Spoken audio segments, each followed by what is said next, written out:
Hello everyone, स्वागत है Excel के इस नए वीडियो में। आज के इस वीडियो में हम डिस्कस करने वाले हैं प्रॉफिट एंड लॉस फार्मूले पे। जी हाँ, profit and loss. Suppose that हम किसी ऐसी कंपनी में वर्क कर रहे हैं जहाँ पे हम कुछ सामान कंपनी से ख़रीद कर लेकर के आ रहे हैं, या फिर ये कह सकते हैं कि हम थोक खरीद कर ला रहे हैं और मार्केट में उसे हम फुटकर सेल कर रहे हैं, तो उसमें हमारा कितना प्रॉफिट एंड लॉस जाएगा। सपोज दैट एग्जांपल के लिए जाहिर सी बात है, अगर आप 10 पीस माउस खरीद कर ले करके आ रहे हैं 10-12 हज़ार में, तो अगर आप जिस रेट में ख़रीद के ले करके आ रहे हैं उस रेट में तो आप मार्केट में सेल नहीं करेंगे।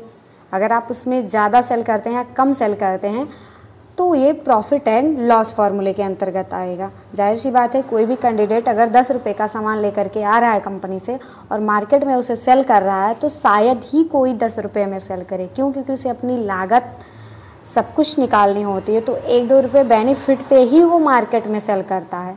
तो ये फार्मूला कुछ इसी बेसिस पे है कि अगर हम कंपनी से सामान लेकर के आ रहे हैं, मार्केट में सेल कर रहे हैं, तो हमारा कितने का प्रॉफिट और कितने का लॉस जाएगा। अभी आप देख सकते हैं कि यहाँ पे मैंने परचेज बनाया हुआ और सेल और क्लोजिंग स्टॉक, मतलब बचा हुआ। परचेज का मतलब ये होता है मार्केट से, यानी कि कंपनी से ख़रीद के लेके आ रहे हैं, और सेल का मतलब यहाँ होता है बेचना, आपको पहले से पता है। और ये जो सेल है ये हम मार्केट में सेल कर रहे हैं, यानी कि प्रोडक्ट को हम मार्केट में सेल कर रहे हैं। तो सबसे पहले यहाँ पे परचेज में मैंने डाल दिया आइटम, क्वांटिटी, रेट, अमाउंट, यानी कि आप क्या स्टॉक है जो मार्केट कंपनी से ख़रीद के ला रहे हैं, क्वांटिटी और कितनी पीस है और उसका रेट कितना है। सपोज दैट हम यहाँ पे माउस लेकर के आ रहे हैं जो कि है HP का, यहाँ पे 50 पीस लेकर के आ रहे हैं।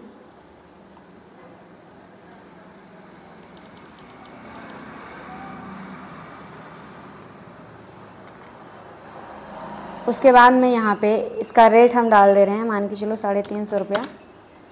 अब हमें अमाउंट निकालना है, तो सीधे से हम क्या करेंगे, इक्वल लगाएंगे और इसको उठाएंगे और मल्टीप्लाई कर देंगे क्वांटिटी और रेट से। यहाँ पे हमारा निकल के आ जाएगा 17,500।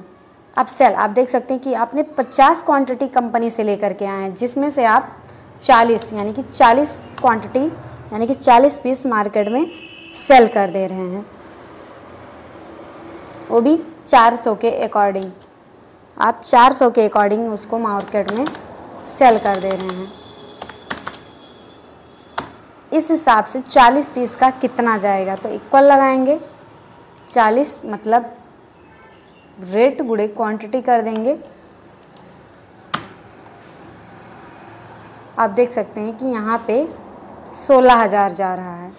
अभी जो हम खरीद के लेकर के आए थे उसमें से कुछ, यानी कि क्लोजिंग स्टॉक में कुछ स्टॉक बचा है या नहीं, तो हम सीधे से क्या करेंगे कि परचेज में से इक्वल लगाएंगे, परचेज क्वांटिटी में से मैं माइनस कर देंगे क्या, सेल्स क्वांटिटी। इससे हमारा पता चल जाएगा कि कितना स्टॉक बचा हुआ है। रेट, किस रेट में लेकर के आए थे, तो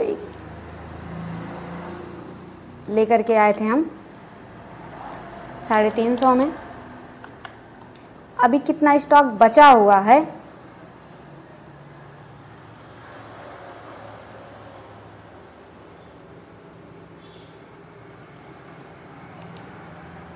रेट, यानी कि अब हमें ये चेक करना है 350 में लेकर आए थे, तो अभी भी मेरे पास कितने अमाउंट बचे हुए हैं।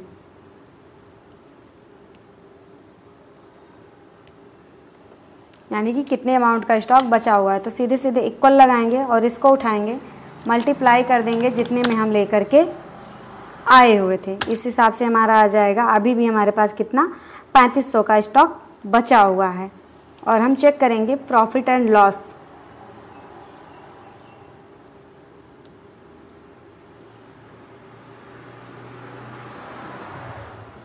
यहाँ हम इक्वल लगाएंगे और जितने में ख़रीद के लेकर के आए थे हम माइनस कर देंगे जितना हमारा बचा हुआ स्टॉक का प्राइस है।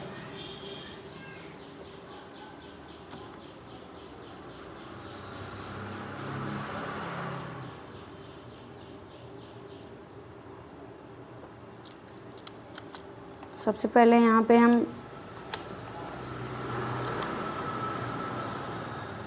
बचे हुए क्लोजिंग स्टॉक का अमाउंट उठाएंगे और माइनस कर देंगे किसको, अमाउंट को, तो ये हमारा आप देख सकते हैं अभी भी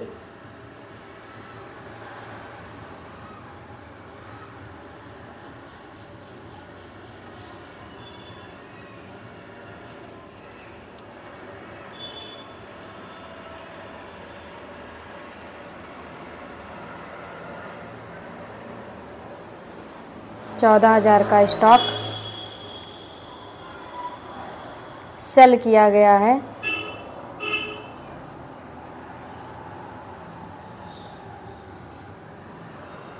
और अब हमें इस तरीके से चेक करना है कि कितना प्रॉफिट और कितना लॉस गए हैं। तो सीधे इक्वल उठाना और यहाँ पे जो है सेल्स अमाउंट में से माइनस कर देना परचेज अमाउंट को। इससे आपका पता चल जाएगा कि 1500 रुपये आपका खाली लॉस में गया। यानी कि आपने 1500 रुपये का स्टॉक अगर आपने सेल किया होता तो आपका ना तो आप माइनस में जाते ना तो आप प्लस में जाते, यानी कि इक्वल में चले जाते। और अगर सीधी सी बात देखी जाए तो आप देख सकते हैं कि 1400 का आपने स्टॉक सेल किया है और तभी आपका 3500 का स्टॉक अभी बचा हुआ है। यानी कि ये आपकी क्लोजिंग स्टॉक है, बची हुई स्टॉक, और आपका ये जो मैंने अमाउंट निकाला हुआ है ये माइनस है। यानी कि आपका 1500 रुपये का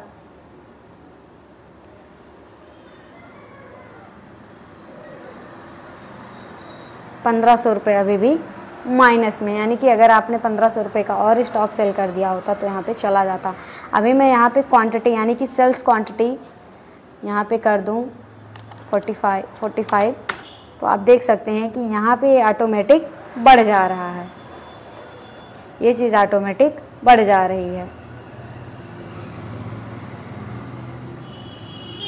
और अगर मैं जैसे ही यहाँ पे पूरा 50 कर दूँ यानी कि 50 का 50 कर दूँ तो आप देख सकते हैं ये कुछ इस तरीके से जाएगा। आपका सारा स्टॉक सेल कर दिया गया, यानी कि आपका 17,000 जो था वो माइनस में है, यानी कि कुछ भी स्टॉक आपके पास बचा नहीं हुआ। अगर प्लस में है मतलब आपके पास जो है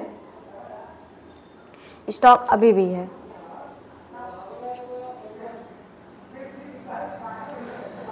आप देख सकते हैं आपके पास कोई स्टॉक नहीं बचा हुआ है।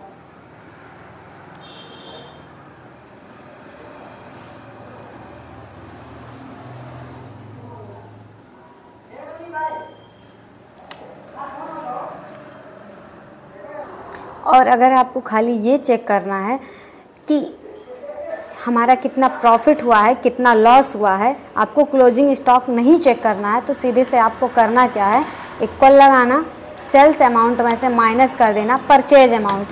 आपका यहाँ पे 2500 रुपये का प्रॉफिट में गया है। अगर ये माइनस में आता मतलब लॉस में गया है, ये प्लस में आ रहा है इस वजह से मतलब ये प्रॉफिट में गया हुआ है।